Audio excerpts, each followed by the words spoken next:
Welcome, everyone. This is the PartsVu Xchange Talks Boating podcast.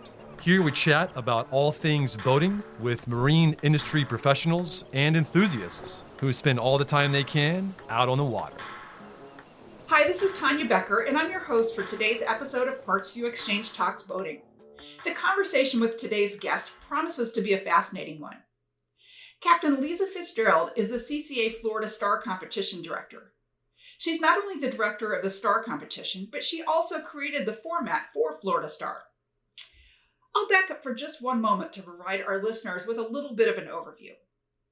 The CCA, or Coastal Conservation Association, was created in 1977 after drastic commercial overfishing along the Texas coast had decimated redfish and speckled trout populations. While the CCA started with just 14 concerned folks coming together, today the CCA is a national organization with more than 125,000 members, and they currently have active chapters in 17 states. The Florida Star Competition combines technology and the love of fishing with the excitement of winning cash, prizes, and scholarships, while also gathering critically important catch data. Thanks so much for being here today, Leiza. Well, thank you, Tanya, for having me, and I'm so excited to share with your listeners a little bit about our organization and what we're accomplishing. You know, I know the CCA Florida Star Competition is very well known and really beloved by CCA members, but it took me a second to wrap my head around it, honestly. You know, the fishing tournaments most people are familiar with occur over a day or a weekend, and anglers go out during the tournament and during the tournament hours and weigh in at the end of the day and so forth. This isn't how this Florida Star Competition works. You know, what are the dates of the 2022 Star Competition, the various divisions within the competition, and how does it all work? Well, you know, I try to explain to people it sounds complicated, but really it's not, because the competition is over 100 days of fishing. It begins the Saturday of Memorial Day weekend, that's May 28th, and it runs through Labor Day, September the 5th this year. Over 100 days of fishing. There are 17 divisions. And actually, every fish you catch over the summer in Florida waters has the opportunity to provide you with a chance to win your share of $500,000 in prizes. We have some really cool divisions. Our signature divisions are the West Marine Tagged Redfish, which is a division where we tag redfish throughout the coastal waters of Florida, on average 4 per coastal county. I'll give you a little hint here, Tanya. If you fish Brevard County, Citrus County, or Charlotte County, they are our destination counties, and they have 8 tagged redfish. If you recapture one of those tagged redfish, you have the opportunity to win either your choice of a brand new Contender, Pathfinder, or Spider boat. All of these boats are valued at over $60,000, but you must be a CCA member and registered in the competition to win. So it's pretty simple. The other signature division is the Tigress Tagged Dolphin, and that's for the offshore anglers. So if you're offshore, you catch a dolphin that has a tag in it, and you're the first angler to do so, who is a CCA member as well, will win their $10,000 cash, or if they're a youth, they will win a $10,000 college scholarships. But we have inshore and offshore divisions: snook, trout, redfish, dolphin, grouper, mahi. We have something for everyone. There's a power pole conservation division, which it doesn't matter the size of the fish or the species of fish, because that division is a tool we use to gather dependent data for other organizations to use in their conservation programs. We also have something for non-anglers, which for me, this is honestly my favorite division. It is the Coast to Kick Plastic Trash Division. It is an initiative that we started about 4 years ago, asking anglers and non-anglers alike, when you are enjoying our coastal waterways, please pick up the garbage you see while you're out there. You can submit every 5-gallon bucket of garbage. We do all of our submissions and entries through the Star Florida Tournament app. You submit the picture, And at the end of the competition, we do a random drawing and we give away fantastic prizes from Costa Sunglasses. Our presenting sponsor for that division has a weekend stay in the Florida Keys with yummy Papa's Pilar rum. There's just so many cool ways to win, but it's not just about winning for our anglers. The real true winner of this competition is our marine resources in Florida. That's awesome. Thanks for that description, Leiza. And I am a CCA member now, and I am coming to Florida next week. So I appreciate the tips in terms of where the extra tagged fish, redfish are. So it might come in handy. You can't start entering your fish and your pictures. It's not May yet. It's not May till yet. May. Darn it. Well, I'll be down there in May, or I'll be down there, regularly. So, Down. Any fish you catch, you can enter. It is only February. Criminy. So, competition participants, as you said, win money, prizes, scholarship, which is always exciting for anyone. But the competition is a key data collection effort for conservation efforts. How does this data capture through the competition work to contribute to the work that you all are dedicated to? That is really a great question. And I'm so proud of this because 7 years ago, when I was asked to come on board with the Coastal Conservation Association, they asked me to implement the STAR competition, which runs in Texas, Louisiana, Mississippi, South Carolina. And they are the traditional tournament where you bring in a fish to a weigh-in, and generally that fish is dead. Well, I wanted something that was in keeping with our mission, which is conservation, keeping fish alive. And data collection is critical, knowing so when you enter your information about your fish, your catch entry, there are a lot of drop downs that you have to enter.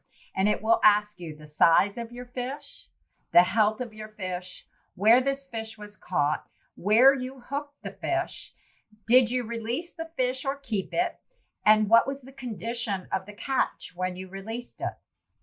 This is amazing data for FWC. For many universities have used this information over the last 7 years to do white papers and research on redfish and juvenile trout. So it really has been a tremendous tool. And not only for your fish entries, but also in the trash division, it will ask you what sort of trash is in your bucket.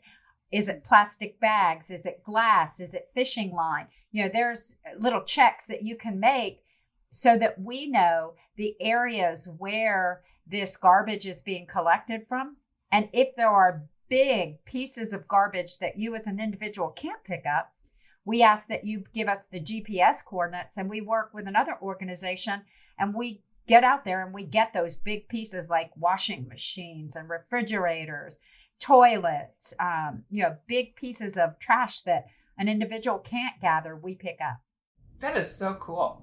We've talked a good amount about this trash division, which I think is it's just clever. It's wonderful for conservation efforts, just for environmental efforts as a whole. And it's kind of, I've never heard of this before. We got to know each other. How have your members responded to this trash division? Well, I can tell you that I get goosebumps when I talk about it because, there are lots of other organizations that are doing beach cleanups and other types of cleanups. And we work with OceanAid 360 to do derelict crab trap and other cleanups of the waterways. But this has been an amazing tool for parents to provide a conservation message to their kids. I have seen youth tell their mom and dad, now that we've got our fish, let's go get trash. And can we go today and just do trash collection? I don't care about fishing, but I want to do the trash collection. And I've watched youth get their friends and families together, and they spend, during the competition, every Saturday morning, they choose a different shoreline or a different area, and 6 to 8, 10 kids will go out and they'll clean up 20, 30 big black garbage bags full of trash that they have removed. So I can tell you that it has been so well received. We, in the 4 years that we've had this competition ongoing, we've collected over 7,000 5-gallon buckets full of garbage. We've had 2 amazing participants that each have gathered last year over 1,000 5-gallon buckets on their own. It's just been an amazing opportunity. And the other cool thing about this, which I implemented 2 years ago with these trash buckets, is every youth angler gets 30 minutes of community service hours for each 5-gallon bucket of garbage that they pick up and dispose of properly. With COVID taking place, many of the events that these youth would go to get their community service hours. And just so you know, in Florida, our Bright Futures requires a high school graduate to have a minimum of 100 community service hours in order for them to qualify for the Bright Futures scholarships that our state offers. So we have given them away on their own time, but with accountability, because they do have to take a picture, then we can give them their community service hours. That is wonderful. And I've seen pictures online of these people, including many kids, with this massive stack of buckets stacked up, and it's really cool. It is. It's so much fun, and the cool thing is that they do get rewards for it. So we've done some great things with this, and giving them the community service hours to get scholarships. They also are working within STAR to earn scholarships as well. What impact do you think the STAR competition has had, both in terms of more immediate kind of conservation impact and engaging, maybe this is a longer term outcome, engaging both adults and kids in conservation efforts? Well, when we started STAR, we had about 500 youth anglers participating in the competition. We didn't have a huge amount of people participating, and we've grown over the years. We're up over 7,500 anglers that fish with us. But I really think where we have made a tremendous impact for the conservation effort is with parents and youth. Kids can win $100,000 in college scholarships, 2 $25,000 scholarships, and 10 $5,000 scholarships. And parents are taking the initiative to get their kids out of the house after school or on a weekend because they know they're going to teach them that conservation initiative. Let's catch this fish, take a picture of it, and release it. Enter it in the competition, and then that youth has the opportunity to win scholarships. When we award those scholarships, we awarded one from Real Tree Fishing, and the family was just elated because they weren't certain how they were going to, afford to send their child to college. Well, now they have a $25,000 scholarship, which covers tuition, books, on-site, on-campus housing. So I really think that, it's a really cool way for us to engage more and more individuals. And I honestly think it's a super way to engage sponsors and partners in understanding the importance of conservation. And rewarding people for releasing their fish. We're not opposed to anglers keeping their fish, but in order to win a competition, it's just not something I think that we need to be encouraging. I think we should be encouraging people to release these fish based on the condition of our waterways and our habitat. Mother Nature really needs our help in these larger fish being released, because those larger fish are spawning fish. And I think it's a really great conversation to have with kids. I remember growing up fishing with my dad, just ongoing conversations as we were out there of, this guy is a little small. Let's just put him back and let him grow up a little bit. Or, we're not really going to be eating fish for dinner tonight, so we're going to put him back. Or sometimes, well, we'd like to have fish for dinner tonight. This is a good size. We're going to keep this one. And I think those conversations are really great for helping the kids understand just kind of the ethics of taking care of taking care of, the critters out there, including fish. And I would agree with you. In almost every species, as the fish gets larger, it becomes a spawning species. Mm-hmm. It becomes a spawning fish. And so what I suggest to more, and that's why there are slot sizes, like with a redfish, it's 18 to 27 inches. Well, in a tournament, the majority of the fish that are brought in are that 25 to 27 inch fish. And when they're reaching those sizes, they're mature spawning fish. So if we're releasing those big fish and only potentially keeping those smaller fish, first of all, they're much better eating. And second of all, we're giving those big mature breeding fish the opportunity to spawn, because when we take a big fish, it's just not one fish. It's hundreds of thousands of fish that would have had the potential to be spawned. You mentioned briefly how excited, some of the leading companies in the marine industry are to sponsor the Star Tournament. Why do you think that there's so much excitement amongst the sponsor community? First of all, I think being able to partner with a competition that is responsible for education and good stewardship of our environment is critical. And many very large corporations in the industry, like West Marine, like Contender Boats, Pathfinder, Real Tree Fishing, Papas Pilar, PowerPole, all of these organizations, and I've missed so many, but some of the larger organizations all understand that it is their corporate responsibility to take care of our fisheries, because that's how they survive, by having people who fish purchasing their product. And if people can't fish anymore, why do they have the need for their product? They don't have a business. So it really is self-preservation in a way. But I honestly believe, we really care about our partners. And from that, offering $700,000 in college scholarships to date to kids and getting them engaged, that's the way, that's the future of fishing. And the fact that we're putting all of this habitat work back into our coastal waters of Florida, together with our partners, it's nearly $5.6 million. That's oyster bed renourishment, clam establishment, shoreline stabilization, offshore and nearshore reefs.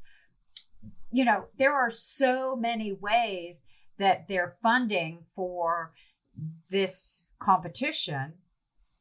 The proceeds go right back into habitat restoration, advocacy, water quality initiatives, all of these things. So it's nothing but good juju, so to speak, being involved with the Star competition, because people love it. What better way to spend a Saturday than out on the water with your kids, with your friends? And it's a friendly competition. It's not the biggest fish that wins, because in almost every division, we do a random drawing. And every year we have over 100 winners. In every division, we almost pay out 6 places. So we do 6 drawings in the inshore and offshore species.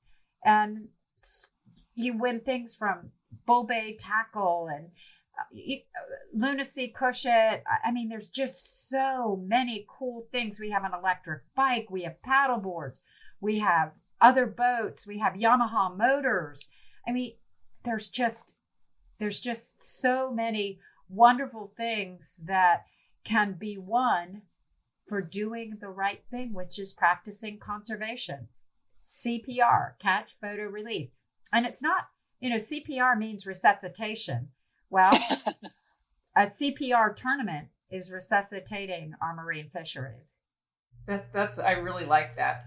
Yeah, that's one of the reasons, well, really the reason that PartsVu got involved with the CCA Florida is, we believe strongly in conservation and environmental protection, but our business is, we just believe that as people, as individuals.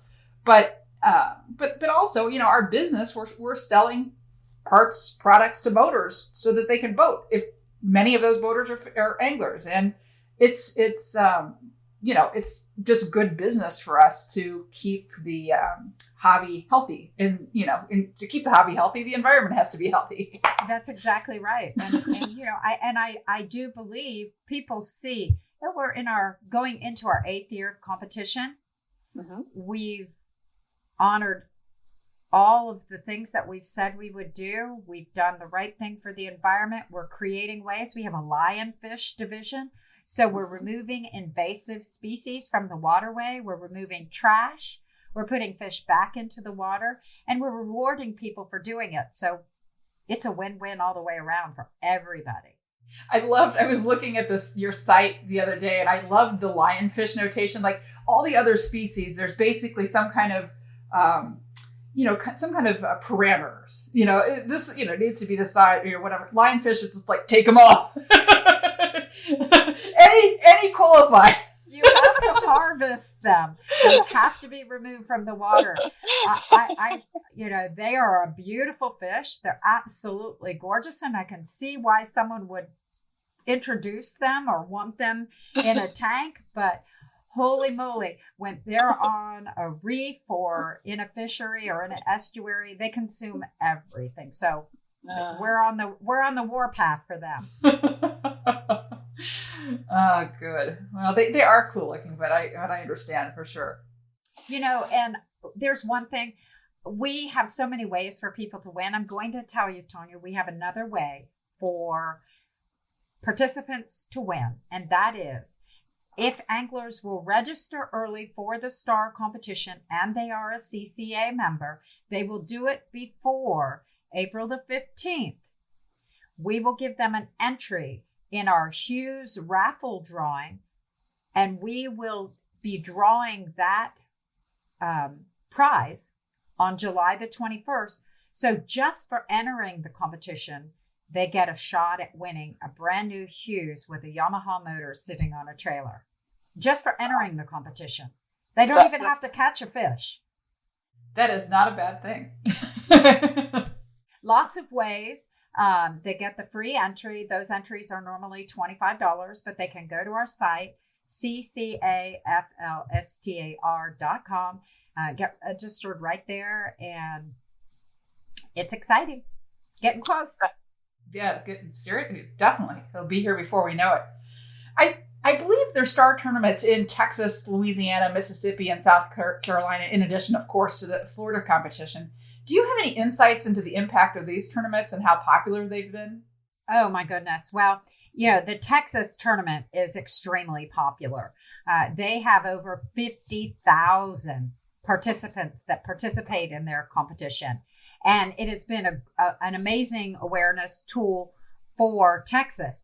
However, Texas has also been slowly migrating over to that more of a conservation message where they are now not requiring you to harvest your trout. There's lots of ways now that Texas is moving into that realm of using an app or having a picture taken and sending it in via email, text, or through an app program. So they have been tremendous tools for creating awareness for our organization.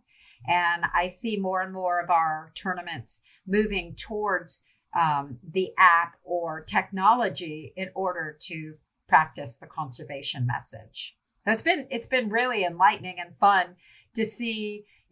We started it 7 years ago, and now we see the other tournaments moving in our direction as well. Well, that is definitely good to hear. This was such a fun conversation, Leiza, and just thanks so much for being with me here today.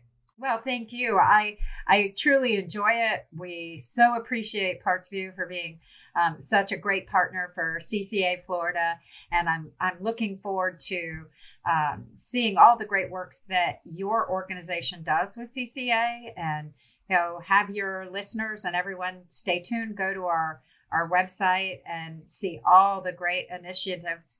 And one of the things I encourage everyone who's listening, if you don't participate in the STAR competition, at least become a member of CCA. It's very inexpensive. It's only $35.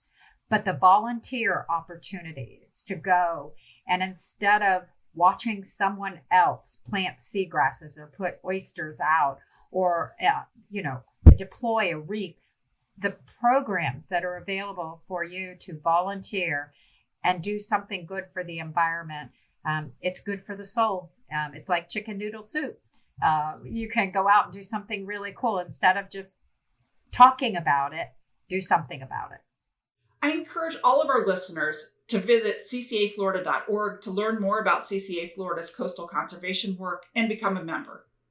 It's also definitely not too late to register, as Leiza said, for the 2022 STAR competition, which will begin May 28th.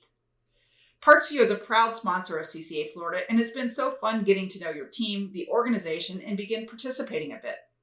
For example, we recently sent our lead videographer to capture your redfish release into the Crystal River. There are a number of release events during the year, but it was really fun getting to see firsthand the excitement these release events generate. If our listeners want to check it out, I've included a link to the video in the show notes, along with a link to CCA Florida's website and a link to the 2022 STAR competition site. Thanks again for being here, Leiza. It was so great talking with you. Thanks for tuning in to this episode of the PartsVu Xchange Talks Boating podcast. Are you in a dock war with your boating neighbor for the cleanest boat? Check out our marine soaps, polishes, waxes, and more at PartsVu.com. And for free shipping, use the coupon code PVTalksShine, a special perk for our podcast listeners. Follow us on Facebook and Instagram for boating knowledge, to keep in touch with the PartsVu community, and for special sales and promotions. Don't forget to subscribe, rate, and review this podcast, and check out the show notes for the coupon code just mentioned, more information about PartsVu and the products we offer, as well as our boating blog, the PartsVu Exchange. And a big thanks to Mind for performing the original music featured within this podcast.